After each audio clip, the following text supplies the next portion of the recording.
taariikhdu ku beegan tahay 16 bisha 3 2022 una dhaxeeyo labada galaas ee aadka u soo diyaar garoobay ee fasalka form 3 iyo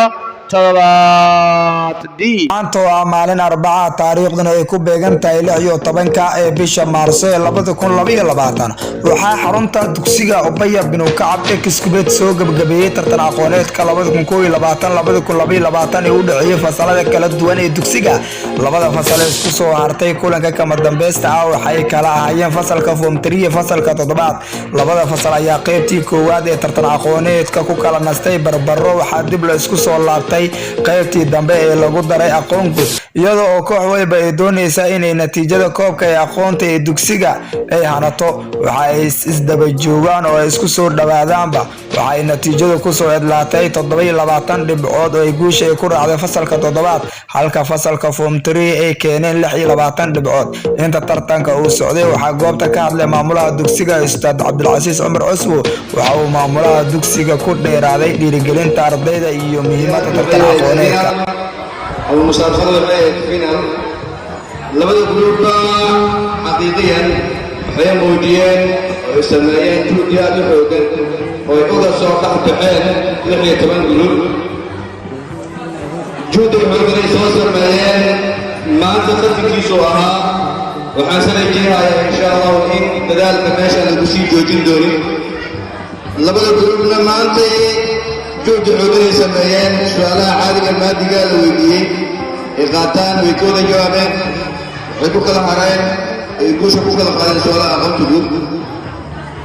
meesha waxay nooga muuqato in labada group ay juhdi xoogan ay sameeyeen laakiin nasiib ay ku kala adkaadeen labada group waxaan leenahay waad mahadsantihiin oo idin hambaleynaynaa waxaan si gaar ugu hambaleynayaa bahda toddobaad oo laga bilaabo sanadka bilowgiisa مسابقة في الأولى إلى هذا كل حول سوتني تودي سوتني أنت أنا أقول لي وعلينا waxaa sidoo kale hadlay mid ka mid ah kormeerka ee dalada waxbarashada ahliga ee FBNS Ustaad Xasan oo isna sheegay in tartan aqooneedku uu ka mid yahay kuwa ardayga u kordhiya macluumaad bismillaahi rabbil aalamiin sallallahu alayhi wasallam Muhammad wa alihi wa sahbihi wasallam maamulka iskuulka Ubaya bin Kacab macallimiinta ardayda dhamaan assalaamu calaykum salaam kadib nasiib wanaag maanta inoo kormeera iskuulka waxaan la kulmay tartankan qiimaha badan oo ka qayb qaadanayo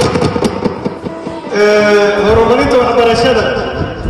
dabcan waxay ka shaqaysaa dalada waxbarashada ahliga FBNS waa waxbarashada iyo tayaynteeda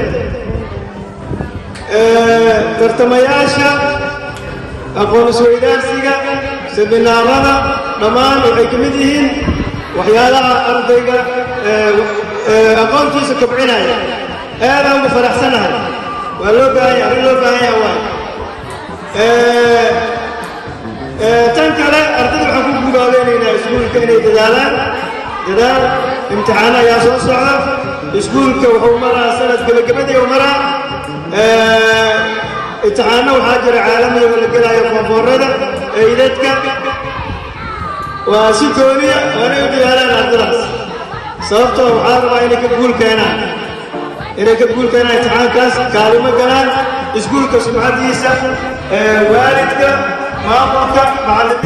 waxaa sidoo kale uu xusay in dhammaan dugsiyada hoostaga dalada waxbarashada ahliga ee FBNS ay hirgeliyaan tartan aqooneedka noocan oo kale ah wuxuuna ugu dambeyntii ardayda labada fasal ee tartamaya u rajiyay guul iyo horumar inta uu tartanka socday waxaa soo korseeyay xubno ka mid ah barayaasha dugsiga waxayna ku bixiyeen dadaal dheeri ah iyadoo hooshooda garsoorka ay u guteen si qurux badan fasalka sare saddexaad qaybtiisa ee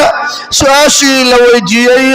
chemistry-ga jawaabta ay ka bixiyeen waa mid sax ah 2 dhibcood natiijada ay noqotay in tartanka laga soo bilaabo bilowgii sanad dugsiyeedka ilaa maanta oo la soo gunaanuday